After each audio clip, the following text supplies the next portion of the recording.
Dear students, Aurangzeb had struggled against Shia states of Bijapur and Golconda in the south for 25 years. Okay Aurangzeb ने जो ruler थे Mughal dynasty के, इन्होंने 25 साल तक इनके साथ अगेंस्ट स्ट्रगल किया है, मेहनत मुशक्क़त किया है to maintain this states, to take under this states again. In Maharashtra, Shivaji had established Maratha power in South India and had constant conflict with Aurangzeb. Again here, Jatan Sikhs too revolted against Aurangzeb. Next, you see here, next Deccan policy. Aurangzeb spent 26 years of his life in ruin in the Deccan. Aurangzeb spent 26 years of his life in ruin in the Deccan, which he could neither control nor ignore. This brought him into the direct confrontation with the rising power of the Marathas, first under Shahaji and later under his son Shivaji. The Marathas grew in number and strength. Aurangzeb repeatedly tried to put an end to them, but in vain. Aurangzeb won the kingdoms of Bijapur in 1681 C and Golconda in 1687 C. However, the victories came at a steep cost. Aurangzeb suffered heavy loss of soldiers and money. तो इस वार के अंदर में इनको बहुत ज़्यादा मेहनत करनी पड़ी और इन्हें सोल्जर्स और बहुत सारा पैसा धनराशि को भी इनको खोना पड़ा है. Next, conflicts elsewhere. Assam and Cooch Behar in the north east, the advance between Punjab and Kabul, the Jats, the Satnamis and the Bundelas continue to trouble Aurangzeb by rebellions and war. इनको इस तरह से ये परेशान होते गए कॉन्फ्लिक्ट्स और अटैक्स की वजह from other. The execution of the 9th Sikh Guru Tej Bahadur 1664 to 1675 C by Aurangzeb made the peace-loving Sikhs take up arms. During the 10th Guru Gobind Singh, the Sikhs fought bitterly against Aurangzeb. This incident sparked extremism in the mind of Sikhs and they revolt against him. Again, if you see Aurangzeb's character, Aurangzeb followed the law and traditions prescribed to Muslims. He did not indulge in any food, drink or dress that was prohibited in the Quran. Ritual practices like prayers and fasting were strictly followed. However, Aurangzeb was also said to be suspicious in nature, cunning and cold in temperament. His ability has a general decline in later years. Aurangzeb was the last of the great Mughal. After his death in 1707 at sea as a succession of a weak Mughals ruled from Delhi till 1857, when the British completely took over India. Together, they are classified as the later Mughals. So here see, social life during the Mughal rule, the society had feudal system. तो समाज में किस तरह का system था, निज़ाम था, feudal. He see feudal. The kings were involve in sensuous pleasure. तो उस वक्त में क्या होता था, फ्यूडल सिस्टम था और वहाँ पे जो राज करने वाले जो किंग्स थे वो लोग हमेशा प्लेजर में रहते थे. They are seeking pleasure in different ways. The king and amirs कह सकते हैं like to wear gaudy cloth and number of ornament. तो ये लोग क्या करते थे, उस तरह पे बहुत सारे गहने पहनते थे, बहुत कीमती कपड़े पहनते थे. नेक्स्ट, और बहुत सारे सेंशियस प्लेजर्स में होते थे. Like the time the king and amirs like to wear gaudy clothes and number of ornaments.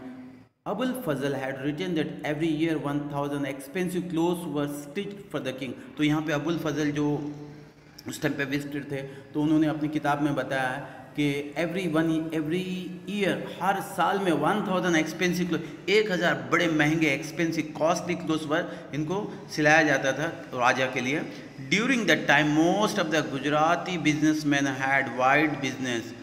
उस वक्त पे बताया जाता था कि जो गुजराती बिजनेस थे उनका एक बहुत अच्छा कारोबार रहता था, हुआ करता था. Lots of goods were imported and exported from the ports of Gujarat. यहाँ पे बहुत सारे सामान, वस्तु, चीज़ें इंपोर्ट किया जाता था, एक्सपोर्ट किया जाता था. कहाँ से? गुजरात के पोर्ट से, गुजरात की बंदरगाह से. Festivals was celebrated with grandeur. जो त्यौहार थे बड़े अंदाज में मनाए जाते थे. Dussehra festival was celebrated in a grand manner during Jahangir reign. जब जहांगीर का वक्त आया था तो दशहरा बड़े अंदाज में मनाए जाते थे. None of British traders had the permission to take wealth away from India. तो कोई ब्रिटिश को वहाँ पे बिजनेसमैन को कोई इतना को परमिशन नहीं था कि बहुत सारा धनराशि किए या बिजनेस किए इनके टाइम में। नेक्स्ट यहाँ पे देखते आर्थिक स्थिति कैसी होती थी, economic condition. Okay, the economic condition during the Mughal rule period is known from the book written by Abul Fazl ने जब किताब लिखा है विजिटर थे, तो उनकी किताब से मालूम पड़ता है that at the time, okay, 55.5 रटल वॉज इक्वल टू 1 मन, ओल्ड यूनिट ऑफ वेट कह सकते हैं। यहाँ पे इसका डिस्क्रिप्शन दिया गया। Shawls of Lahore, okay, mat of Fatehpur Sikri, cotton clothes of Gujarat and muslin of Dhaka were famous world wide. ये सारी चीज़ें पूरी दुनिया भर में मशहूर थे। Goods were imported and exported from the ports of Khambat. Khambat से बहुत सारी चीज़ें सामान लाया, एक्सपोर्ट और इंपोर्ट किया करते थे। ओके, सूरत से, भरूच से, मलाबार एंड बंगाल, ये सारे ओके जो समुद्री इलाके यहाँ से एक्सपोर्ट इंपोर्ट किया करते थे। Villagers were self reliant, villagers produce most of the things they require. तो यहाँ पे ये हो गया। तो नेक्स्ट हम देखते हैं art and literature of Mughal period. उस टाइम पे कला और लिटरेचर ओके किस तरह का था मुगल पीरियड में। Mughal rulers were fond of grand palaces. इन्हें क्या पसंद था, बड़ी बड़ी महलें पसंद थी, ठीक है। The places were decorated in Hindu style and Muslim style and domes were adjoined with it. उस तरह के स्टाइल किस तरह से हम देख सकते हैं, हिंदू और मुस्लिम स्टाइल होते थे ओके बनाने के, और डोम्स होते थे ऊपर बहुत बड़े, एडजॉइंड विद इट उसके साथ ऊपर लगाया करते थे। Shahjahan had build world famous architects and was known as constructor of palaces. तो इनको एक लक़ब दिया गया, इनको एक टाइटल दिया गया, क्या है कि कंस्ट्रक्टर ऑफ पैलेसेस, महलों के निर्माण करने वाले, इस तरह का इनको लक़ब और टाइटल दिया गया। He when patronize many artist and motivated them. इन्होंने बहुत सारे जो आर्टिस्ट थे, कलाबाज थे, उनको प्रोत्साहित करते थे, एंकरेज करते थे और उनको मोटिवेट करते थे। Rajput rulers were fond of arts and also patronize art and painting. इस तरह से राजपूत रूलर्स भी इस तरह का ओके अपने मतलब वो रखते थे। Jahangir also like to collect pictures. Jahangir को भी शौक था बहुत सारे पिक्चर्स कलेक्ट करने का। Mughal period was a peaceful period. तो यह बताया जाता था मुगल पीरियड वाज एक शांति अमन चैन का वक्त था। It was the appropriate time for development of literature. तो ये एक सही वक्त था लिटरेचर को डेवलप करने का। ड्यूरिंग दिस टाइम, इस समय में संस्कृत बुक्स वर ट्रांसलेटेड। बहुत सारे जो संस्कृत बुक्स थे उसको ट्रांसलेट किया गया। Okay, historical volumes were written and Hindi literature was supported. उस टाइम में हिंदी लिटरेचर को भी सपोर्ट किया गया। दोहास ऑफ कबीर एंड रहीम एंड यहाँ पे देखते हैं नेक्स्ट सखी वर फेमस। उस टाइम में ये सारी चीज़ें मशहूर हुआ करती थी। नेक्स्ट यहाँ पे देखते हैं हमने Raskhan the follower of Vaishnav Acharya Vitthalnath compose Hindi poetry. इन्होंने बहुत सारे हिंदी पोइट्री को कंपोज किया है। Many foreign travellers visited India during this period. इस वक्त में बहुत सारे फॉरेन ट्रैवलर्स यहाँ पे आया करते थे। They had described administrative system and social life in the travelogues. उनके ट्रैवलॉग्स में यहाँ पे किस तरह का एडमिनिस्ट्रेटिव सिस्टम हुआ करता था, सामाजिक लाइफ, सोशल लाइफ किस तरह की होती थी, उन्होंने वर्णन किया है। Okay, Tavernier and Bernier the French travellers थे ये लोग। Okay, visited India during the period.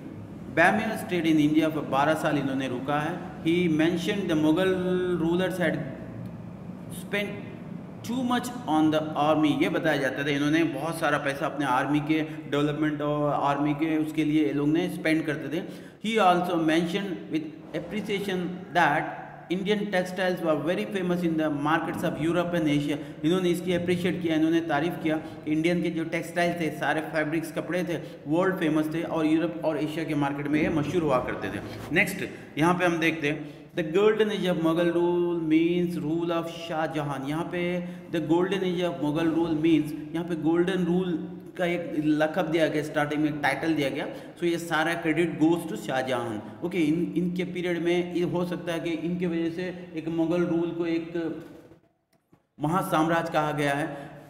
It can be said that during the last days of Shahjahan, जब इनका आखिरी दौर था, वक्त चल रहा था, the downfall of Mughal empire started. तो डाउनफॉल, पतन होना चालू हो गया Mughal empire. However Aurangzeb policy was fatal. Aurangzeb struggle till the end in the north, okay, Durgadas, and in the south, okay, you see here in the south Maratha Kasuri Shivaji struggle against Mughals in noteworthy.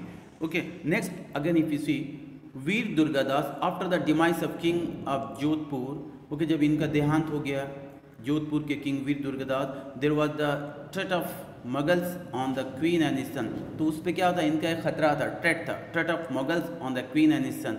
So Veer Durgadas sheltered them at a safe place, उन्होंने क्या किया, उस safe place को उन्होंने एक जगह पे वो लोग को रख दिया। After that with the help of loyal soldier, okay, जो खुददार सैनिक थे, he protected Marwar for 25 years from the Mughals, तो उन्होंने मुगल्स के चुंगल से 25 साल को मारवाड़ को बचाया। Aurangzeb could not do anything against their tactic, ultimately he had to reconcile with the Rajput, उनके साथ फिर समझौता करना पड़ा राजपूत के साथ। तो यहाँ पे हम देखते हैं ये हो गया। Again we see here so Chhatrapati Shivaji, okay, so in the next part you learn about this character Chhatrapati Shivaji. Thank you students.